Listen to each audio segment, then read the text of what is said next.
Good afternoon, everyone, and thank you for joining us today. I hope everyone is keeping safe and healthy during these uncertain and ever-changing times. I am Mario Sawinski, the editor of MRO Magazine, which has been Canada's industry voice for maintenance and asset managers since 1985. I will be your moderator for this webinar. MRO is proud to present Maintenance Management Amid COVID-19, a webinar that will explore how organizations are addressing immediate staffing issues and ongoing execution of maintenance activities through a period in their asset lifecycle. Given the way the current environment is changing daily, the need for a well-developed maintenance management approach has never been more important. Next.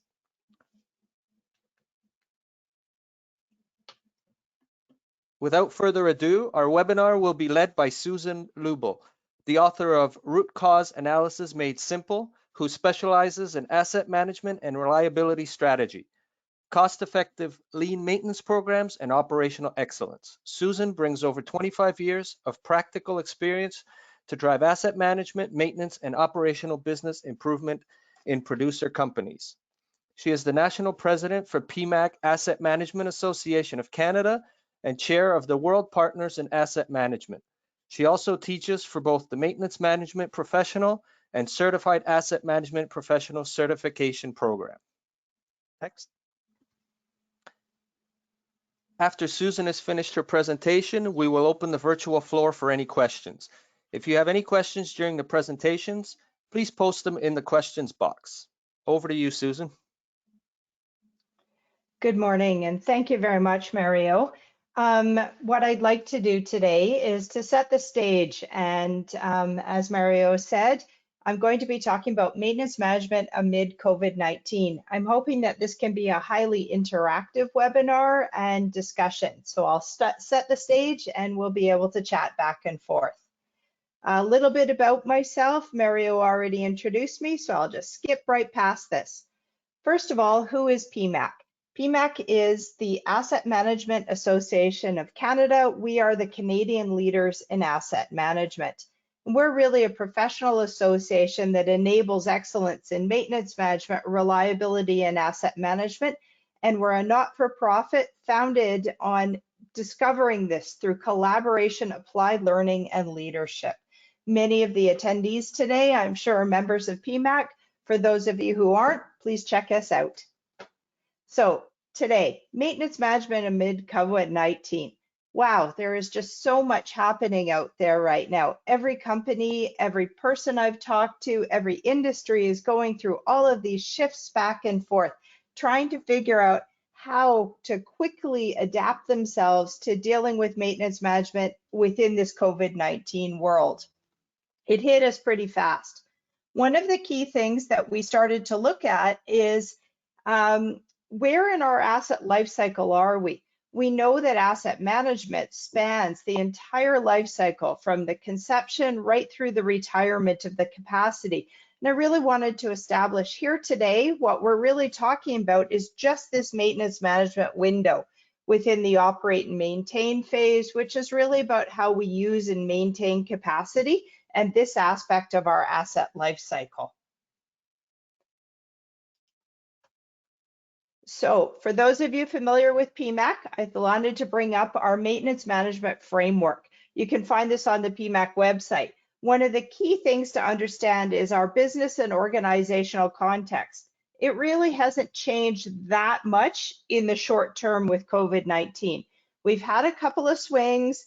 We're experiencing huge demand for certain products and almost no demand for others, thinking of those of you in oil and gas. Okay, once we understand our business and organizational context, while companies are looking at this, they're not making huge changes right now. Everybody's sort of in a wait and see mode, pulling out contingency plans, but the overall business plan, if it was sound, still is holding. Just might be a shift in what products we're doing. I know many of the forest products companies are shifting not only to meet our toilet paper demand, but also for the raw materials that go into making the masks and those sorts of things for those personal protective equipment for the healthcare workers. We've got our maintenance program management, and then we started to move into our continuous improvement. So some of the aspects of this are being affected quite greatly in the short term by the COVID-19 response. Others, we're kind of holding still and making sure that we're on track for where we are. For those of you who are less familiar with PEMAC's maintenance management framework, some of you might be familiar with the Uptime Pyramid. This is also well used in industry. So between the two of them, I'm sure you're going to recognize large chunks when you're in your company and where it hits. So if we look at our Uptime Pyramid, what we're really talking about here is we have an impact on our people and teams. As I said, strategy is still fairly stable right now. People and teams, okay? We've got performance management, KPIs, that sort of thing. Not too great a change yet. We're seeing a lot of changes in our basic care, in our work management, our materials management, and some nuances within our asset management. Very few companies are really trying to jump into the top level. We're not redoing maintenance programs here. We're not looking at dealing with continuous improvement quite as much, nor are we jumping into evidence-based asset management. So I'd like to walk you through some of the ideas, some of the concepts, and some of what's happening at various organizations, and then open it up to a discussion of what's happening within your own organization. So first up, people, teams, and staffing. How are we dealing with human resource management? I think one of the key things that I'm seeing, hearing, I know within my own work and from my colleagues that I'm talking to, many companies are suddenly being thrust into effectively Christmas time levels of staffing with no pre-planning. So it wasn't like you expected a third of your workforce to be off-site for Christmas holidays, where you might have planned ahead, you might have had less work scheduled, those sorts of things.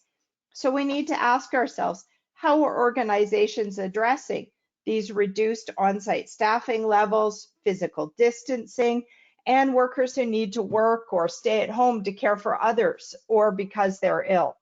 So all of these are throwing a few wrinkles into our normal plans. Some of the things I'm hearing in terms of dealing with reduced on-site staffing levels. We're going to talk a bit about this in terms of basic care and maintenance work management, but companies are reassessing what work actually needs to get done. I think the biggest difference here is the time frame. If it's Christmas or it's summer holidays, we tend to know that we've got 2 or 3 week period with less staffing on site.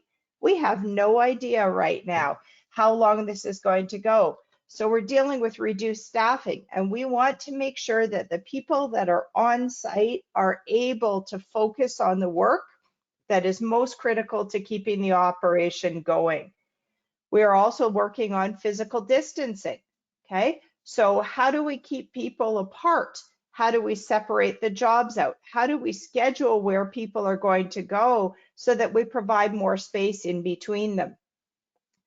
A couple of the things that we're seeing is some of the companies are starting to use the infrared cameras, which we would normally use to measure the temperature of our equipment. They're using them on the people as they're walking in the gate.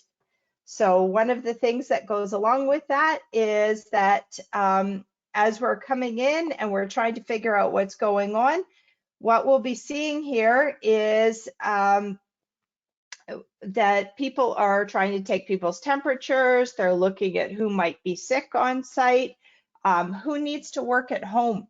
One of the key things about suddenly moving thousands of workers off site is that your servers may not be set up for it. I guarantee your IT department is going absolutely crazy attempting to deal with so many people logging in from home to work. How about workers who are ill? They are really effectively out of commission. Okay, so if they're not feeling well, or they've got young children at home, or they're caring for others, they are really simply not on your site. Okay, and they're also not necessarily able to log in from home. So a lot of this starts to get into how do we prioritize what work we're doing. I know that some of the more remote northern mining sites are changing shift schedules. So what a lot of the fly in, fly out camp situations, if it was normally a 7-day, 1-week rotation, they're now going to 2 weeks on site, 2 weeks at home to try to minimize the chances of people bringing the virus from their home base or their homes to the site and then infecting everyone at site.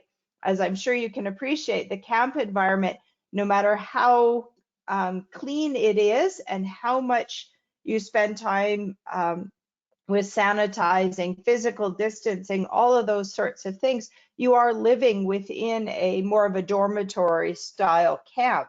And there's a limit on how far you can get away from your fellow workers at the cafeteria. So you can leave seats in between people, but there's only so much you can do.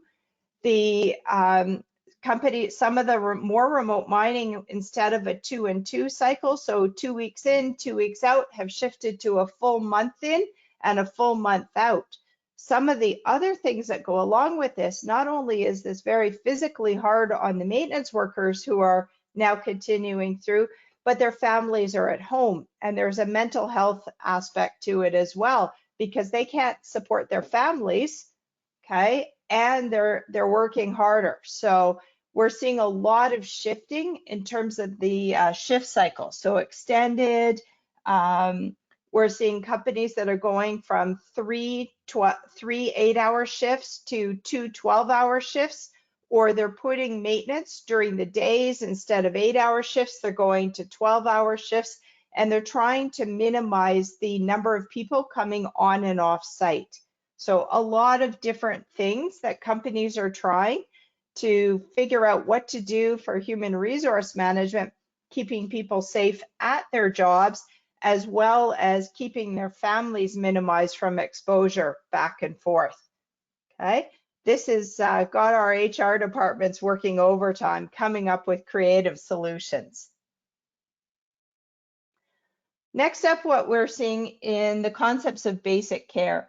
A lot of companies are now realizing the value of moving to all that online continuous equipment monitoring. If your company invested in continuous monitoring for ultrasound, looking at bearings, we're using cameras, the infrared cameras, normally we'd go around, we'd be checking things out. Do we have hotspots? We might have online condition vibration monitoring, all of those things. People were like, oh, we could just have somebody walk by. We don't need it online, continuous. New discovery that the online continuous equipment monitoring can be monitored from home. So if you can log into those systems, you are able to tell 24/7 what's going on. You're able to look at the alarm settings and the set points, do all of your trending through the software, picking up those readings, and you don't actually have to physically be on site for an awful lot of it. We're also seeing companies that are really happy about the fact they got more into predictive maintenance. So if you are dealing with preventive maintenance and somebody on a plan, scheduled, intrusive maintenance, often you need more than one worker there at a time. You are shutting down equipment. You're need to maintain physical distancing. It's likely to take longer to do your work. Everything is going to take extra time as you have hand washing breaks, you're wearing extra PPE in addition to the normal PPE. You've now got a whole nother level of PPE. All of those sorts of things are happening. If you can go buy a piece of equipment, go walk by a piece of equipment with your infrared camera, and one electrician or one millwright can use it to check for hot spots in that breaker box, to go look at what's happening with that piece of rotating equipment. Suddenly you have one worker with nobody around them using the predictive maintenance technologies to tell them what's the state or what's the asset health condition of that piece of equipment. Okay, it allows that particular maintainer to have physical distancing from the other workers. You only need to go in and actually do the urgent repairs at the time. So both the combination of the online continuous equipment monitoring plus our look at our predictive and preventive maintenance. So going out and using more of this predictive maintenance, you may or may not be changing your intervals. Suddenly it gives you a better picture of your asset health. That way, any urgent repairs which do need intrusive maintenance, companies can come, they can have a little bit more time for planning, they can figure out how to have 2 or more maintainers there and able to do the job with that physical distancing. We're also seeing more use of ODR, so operator-driven routines. So if we've got fewer maintenance staff on site, the importance of the operators who are walking around, the information flow back from the operators who are checking the equipment, using the equipment on a continuous basis, and can feed that information into the maintenance department as they're noticing things. That integration has become that much more important. It really does deal with the fact that we have fewer staffing and we want less people standing around any given piece of equipment. So we're moving back and forth on that. We're really seeing a greater use of all of this continuous monitoring and ongoing questions. Next up, our asset information management. So how are organizations trying to prioritize this? You've got scarce resources, so you have less people there, and we're still trying to figure it out. If we start looking at our asset hierarchy, we've got a better chance for dealing with our planning. If we look at our asset criticality, here's what a typical criticality score looks like. What's the likelihood of a failure and what's the consequence of it? If we understand our asset criticality, then we can come back and we can look at the work order criticality, both for our routine checks and PMs and our predictive maintenance, and we can couple that up with our asset criticality. For example, if we have a fire hydrant, this is something that most of us can relate to. It's really important that we test the water flow rate and the pressures and all of those sorts of things on a regular basis. But right now, it keeps snowing here in Calgary. If we delayed painting that fire hydrant with a can of red spray paint, we might be a little late. We might not have quite as much corrosion protection on that metal. It might not be quite as visible as if we'd put the new coat of paint on it here in late March or April. But the criticality of the painting activity versus the testing of the water flow rate, okay? Certainly a fire hydrant is a critical piece of equipment. Those two work orders are going to have different priorities or urgency associated with them.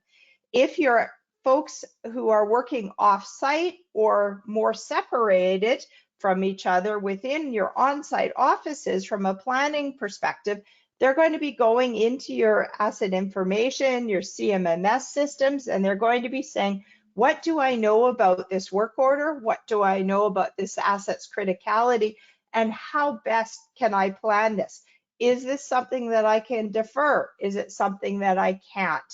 And making sure that all this information is available very quickly and ideally remotely is elevating the importance of this asset information management.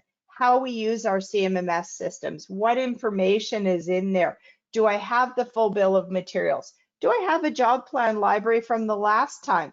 Particularly if it's difficult for me to go out and take a look at the area where I'm planning the job. If it's a relatively routine task, how nice it is to be able to pull up not only my job plan library from the last 50 times I did that job, but also any feedback or comments.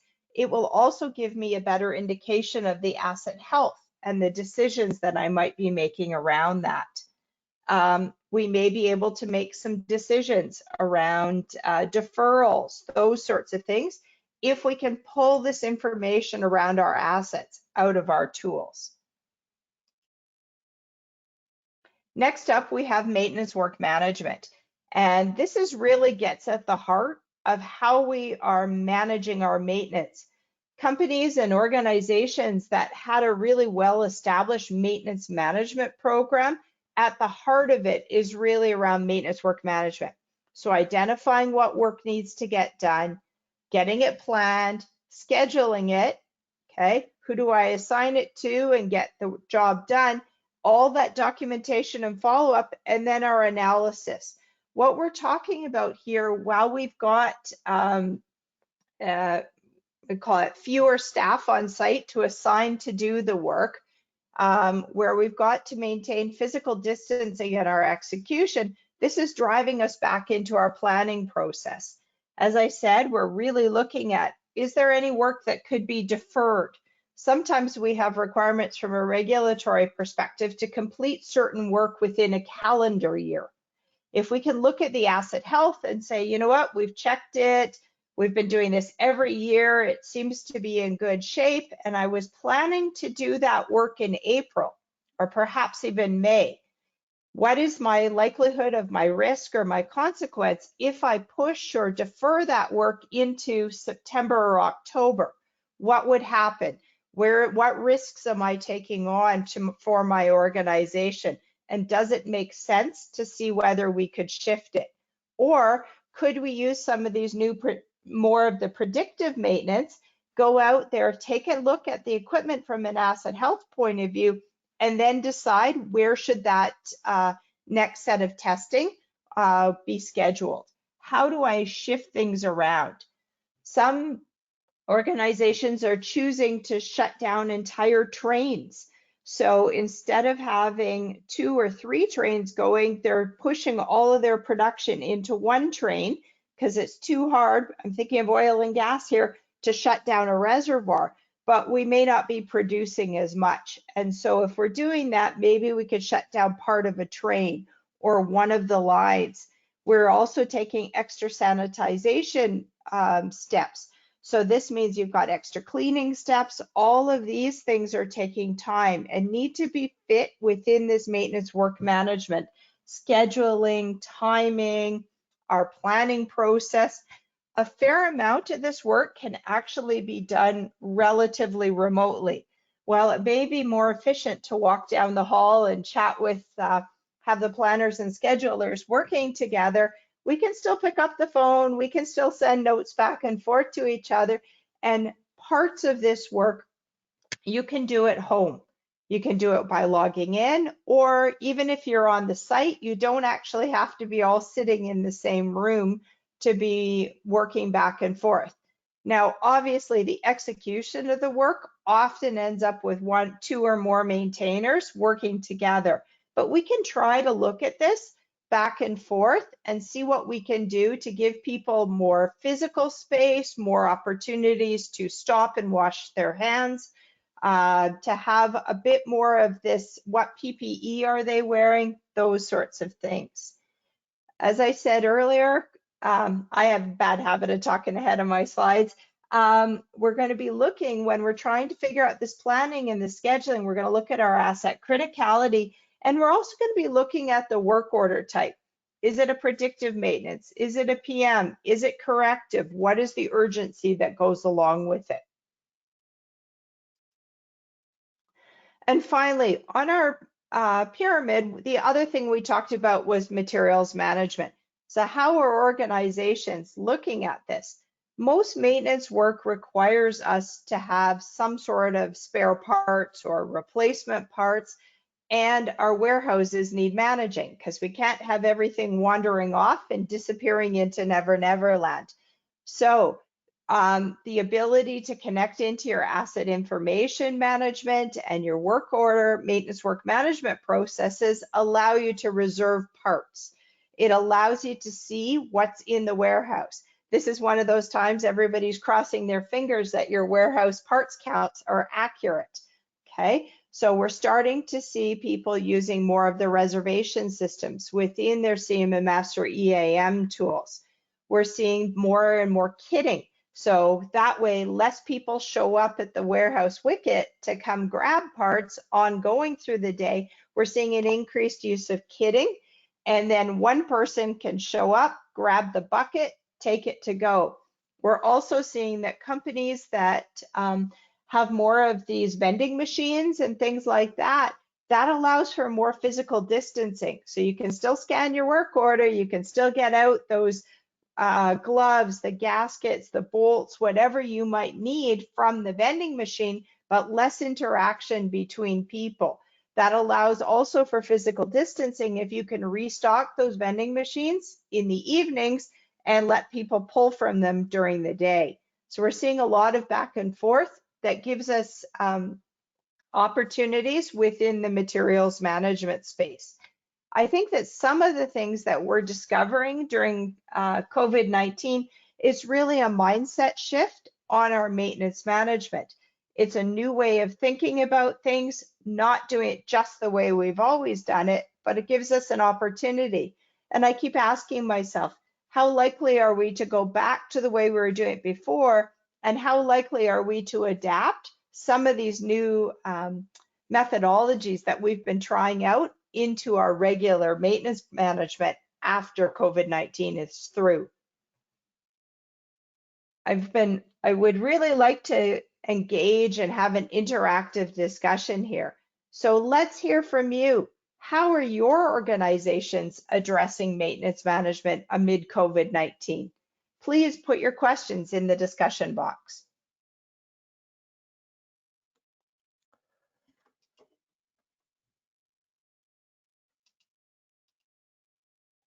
Thank you very much, Susan. We will now move on to our question and answer part of the webinar. A couple questions have come in during the presentation. I will go to those momentarily. Please post your questions in the questions box now.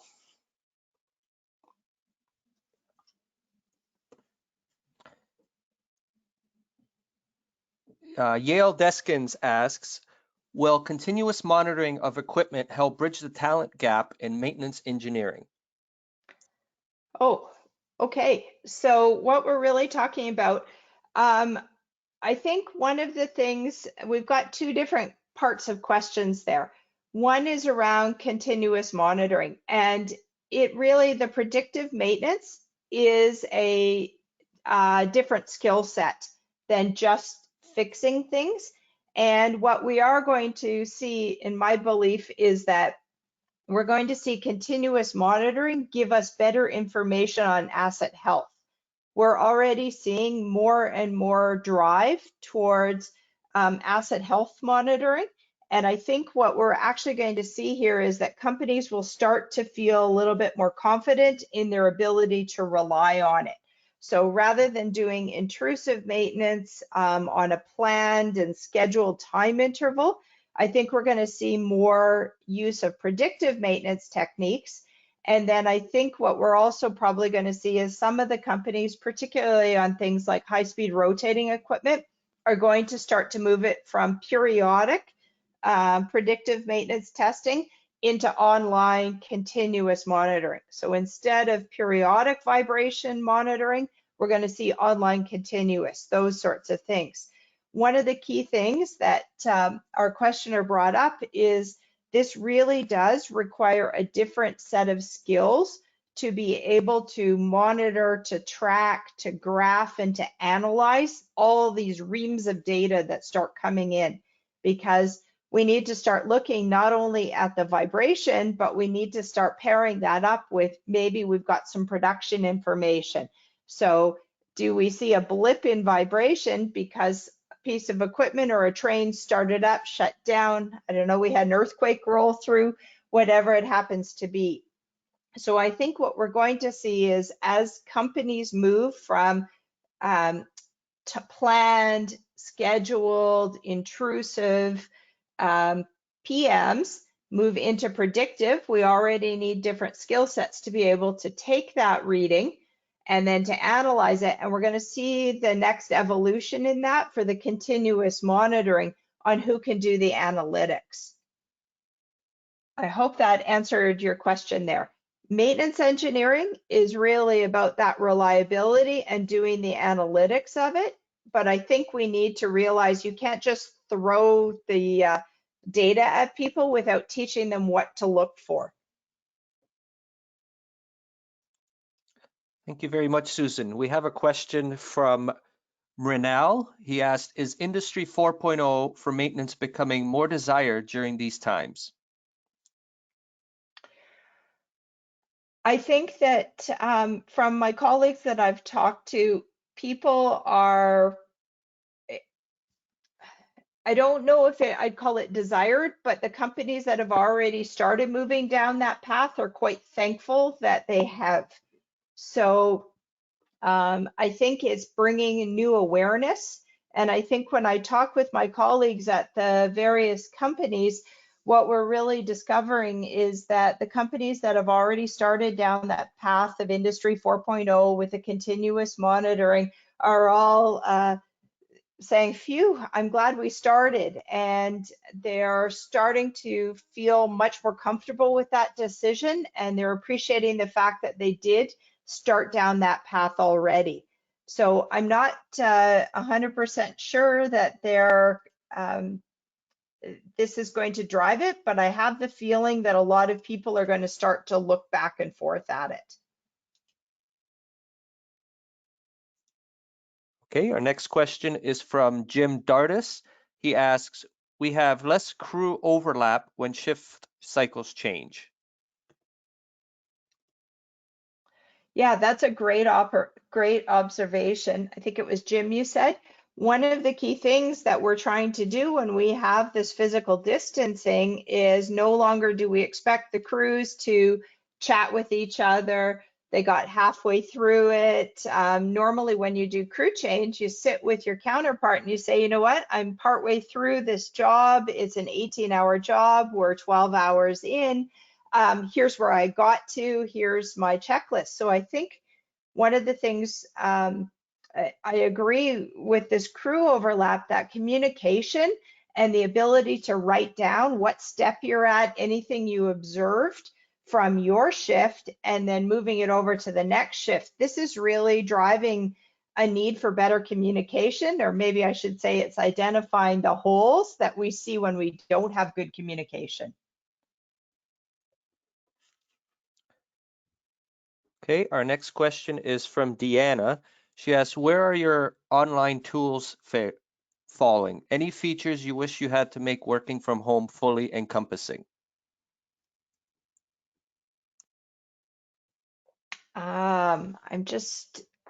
For me, I'm okay.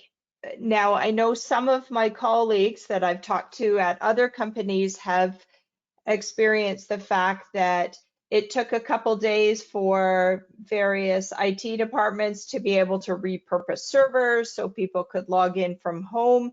I think that that is one of the areas, this ability to log in from home to deal with the security. Many companies were ready to go for a few people logging in from home, but not suddenly 50 or 100 all at once on a particular site. So I think that this is one of the areas where companies are realizing they had a bit of a gap and they're trying to move it forward. So I think a lot of it depends on your organization and how ready to go you were for something like this. Some of the larger companies have already got pandemic plans or disaster recovery plans in place. They may not have been expecting the entire country to go into them, but many of our 24/7, 365 commodity-based producers have got disaster planning in place, particularly after we've seen so many forest fires, flooding, all of these natural disasters. They're ready to go for one or two locations to have a wipeout in terms of weather events. It's just not the entire country at once. Okay, we have another question from Brynel. He asks, how is maintenance training happening amid COVID-19? That's a really good one. I think you can see, just like today, we've had a huge upsurge in the number of webinars available, both paid and unpaid webinars.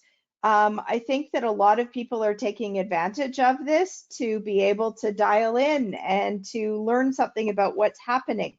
Just even PEMAC, we've got a whole series of weekly webinars happening, all focused on different ways that companies can adapt. It's an opportunity for people to connect and learn from each other. I know that many companies are taking the advantage of the opportunity to train up their staff on their CMMS systems. So your trainer can be in one location, likely at their house, and others can be also dialing in. And so for many of us who work with a head office environment and our operating environments are spread across multiple provinces, we're already used to seeing a lot of remote training and a lot of remote learning.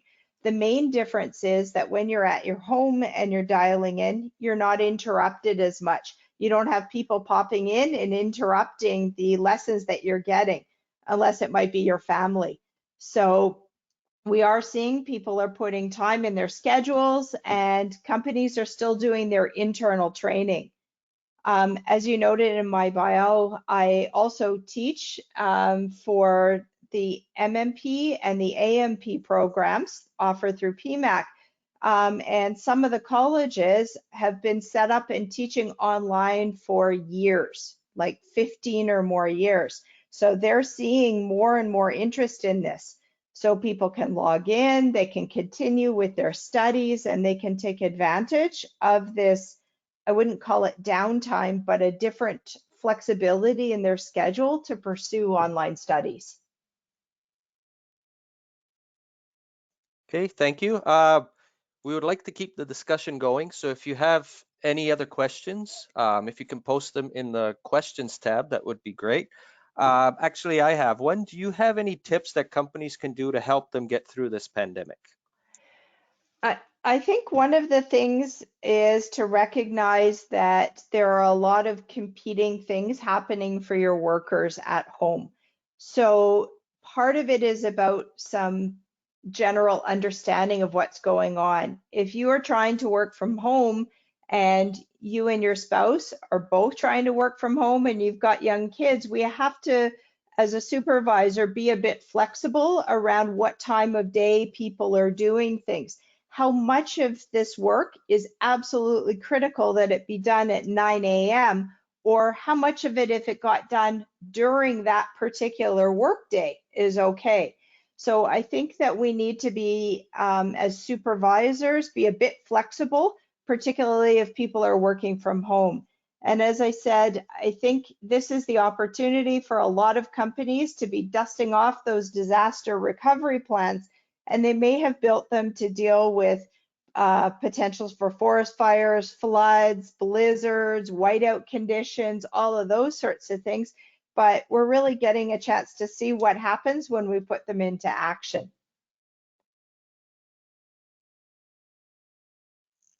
Okay, we have a question from Brent Dorval.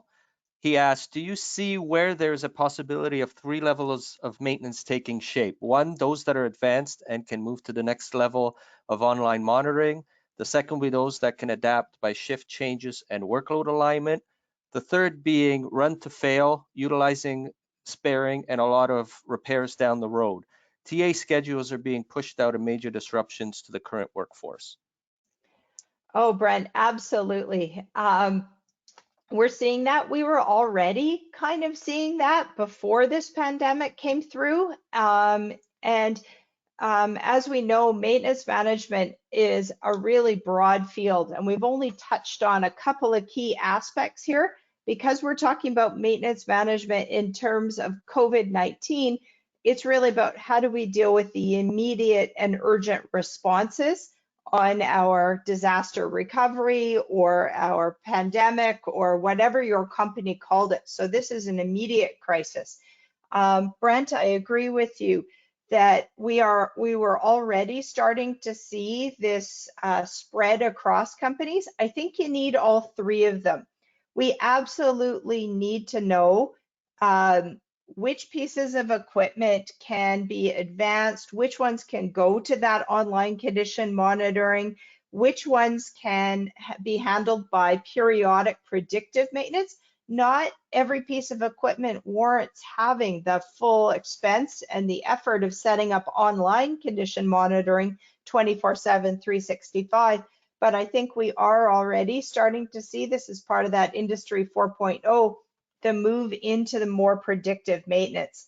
And I'm just trying to remember all your questions. The second one had to do with the shift changes and the workload assignment.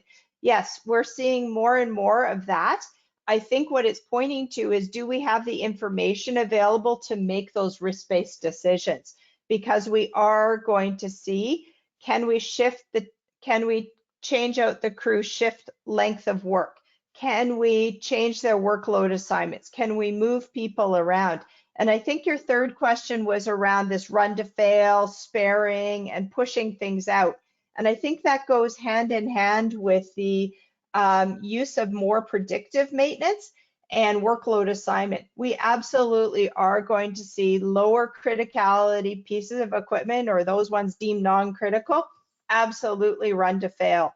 And we're going to see people who are swapping into using the spare machine. That really is the reason it's there, those online hot spares, so that we do have the ability to do maintenance. And this is going to really push companies to think about their prioritization of their work. Turnaround schedules being pushed out, major disruptions, absolutely, it's all there. I think a lot of this is going to depend on how long this pandemic and the flattening the curve period goes on. We are just over a month into it. If it's another couple of weeks, that's one thing. If this starts going 6, 8 months or longer, that starts to bring us into a different risk-based decision. If we think about our asset management, and particularly within this maintenance management sphere, and needing to make that those decisions on the balance of cost, risk, and performance, we are absolutely going to see it. So right now, immediate, I think we're going to pop back through.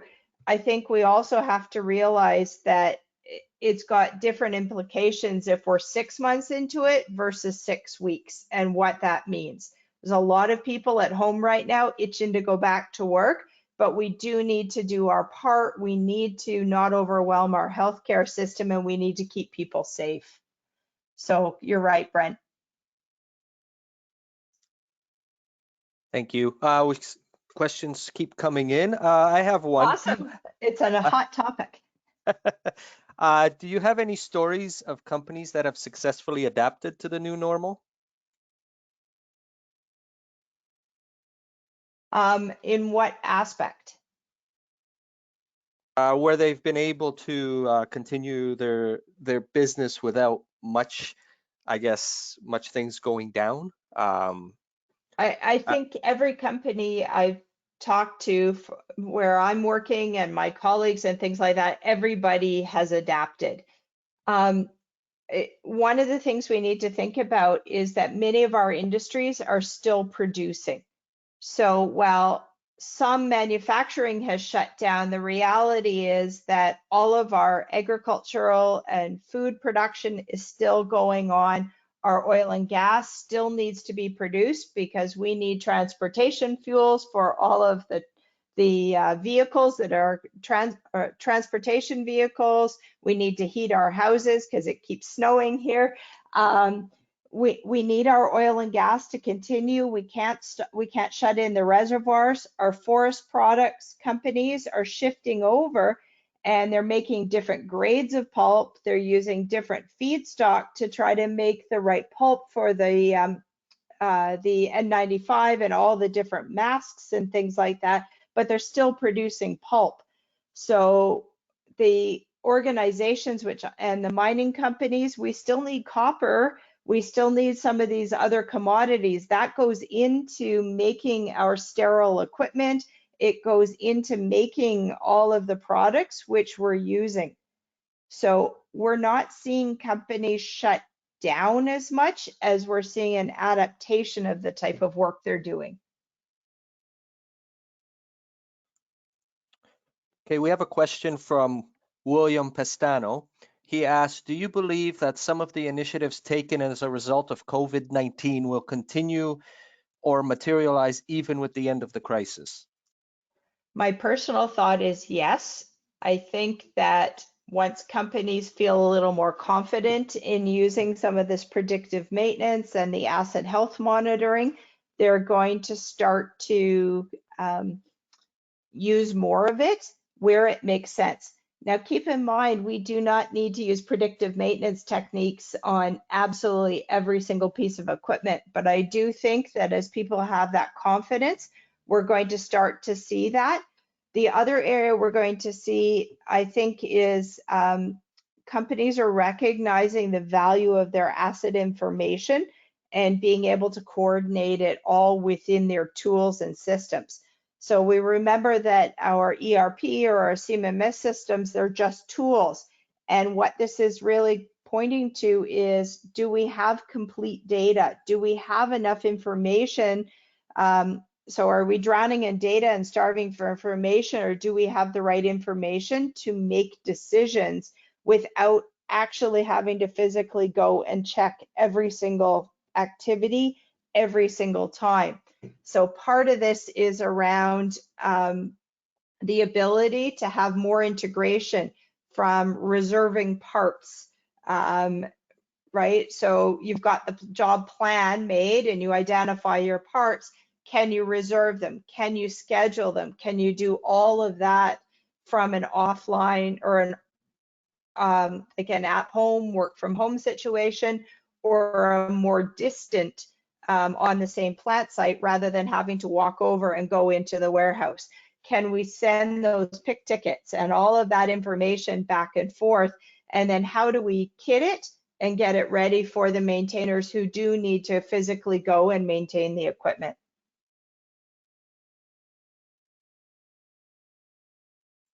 Okay, we have another question from Renal. He asked, with supply chain impacted heavily in these times, is an emerging area of maintenance optimization the ability to digitally link the line storeroom supplier in order to proactively prevent production starvation? Yeah, I think this has been happening for quite a number of years to have that better integration. I think that the organizations that had it in place are now probably really thankful that they've got it all set up, and I'm sure they're going to find some bugs and they're going to find some glitches and that they may not be quite as optimized as they thought. But I think this is really highlighting the companies that already, or the organizations that already had that kind of integration within their ERP system. They're probably quite happy that it's there. The ones that don't have that are probably scrambling right now to figure out how they're going to get that communication going. Because what Marinel, I'm not sure how to pronounce your name, is suggesting is really about the communication happening inside the ERP tool or the CMMS tool, as opposed to walking over to the warehouse, calling people, handing over pieces of paper.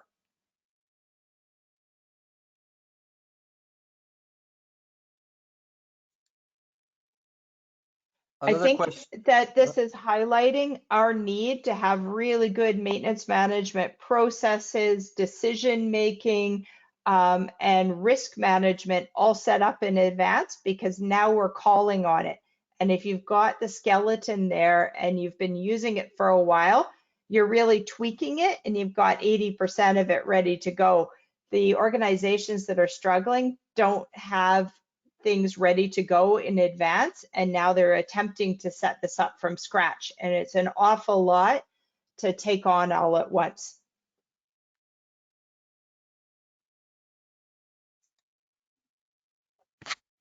As we're nearing the end of our hour, if you have any questions, please post them now so that we could still get to them before our hour is up.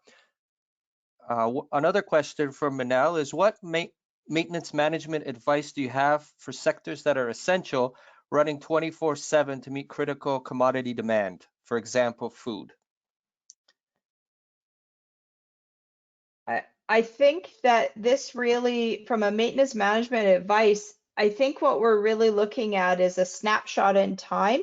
And I think that it's probably highlighting any holes that you might have in your existing maintenance management approach. And I think that what we're really seeing is we're got to prioritize where we're focusing our attention. If you're starting with a plan already, as I said, you're probably thankful you have one, and you're discovering the 80% that works well and the 20% that might need some tweaking. If you have nothing to start with, you're back at the basics here. And I think a lot of where companies are starting, if we go back to our foundational, whether it's the PEMAC maintenance management framework, the Uptime Pyramid, when we really start to look at that, we have to get back to basics and we have to understand where are we focusing our attention. He's specifically asking around food, and one of the key things that we need to ensure when we're in food is that we have those cleaning cycles. So there is already a sanitization window within the food production. So I know that if you've got a dairy or things like that, you have this cycle to clean the equipment, to flush it, to do all of that. And we certainly need to continue with those during this period. So all of our good maintenance management practices that we were doing before, we need to continue with. And we probably want to start to highlight where we have the ability to improve things. I really think this is going to depend on whether it's another 6 weeks or it's 6 months.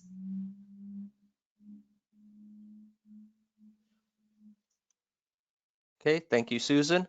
Do you see any changes that have been implemented as a result of the pandemic becoming permanent changes going forward?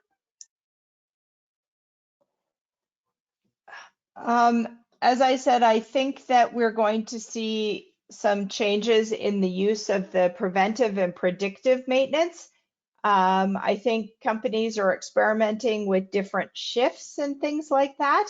I think it's too early to tell what we're going to see as permanent. We're only really about 5 weeks into this, and I think a lot of this is going to depend on how dramatic the impact is and how long it goes on for.